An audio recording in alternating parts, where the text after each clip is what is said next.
both in this country and in developing countries, that keep women in poverty. So I am a huge advocate for birth control and access to birth control.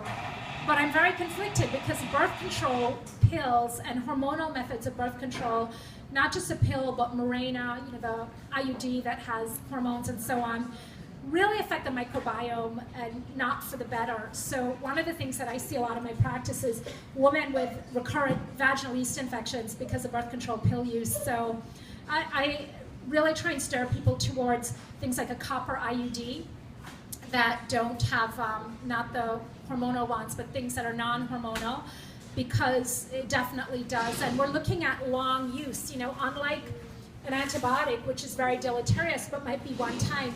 We're talking about putting somebody on birth control pills at maybe 16 or 17 and then not looking up till they're maybe 30. And it's unfortunately not great for the microbiome. And then mineral deodorants and microbiome? Yeah, the mineral deodorants are great. I'll come do a little sniff test later. Okay, yeah. In the back. What about drinking alcohol? How does that affect? Yeah, it's sort of more bad news, but so alcohol, it's not all bad news. So alcohol is metabolized to acetaldehyde, which is a first cousin of formaldehyde, and we all kind of know formaldehyde is not a great thing to be drinking.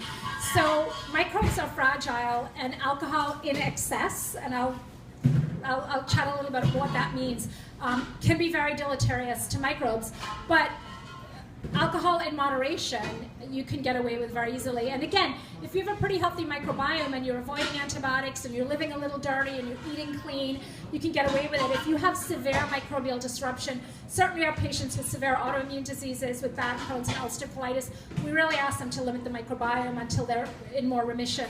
So it really depends on what your state of health is.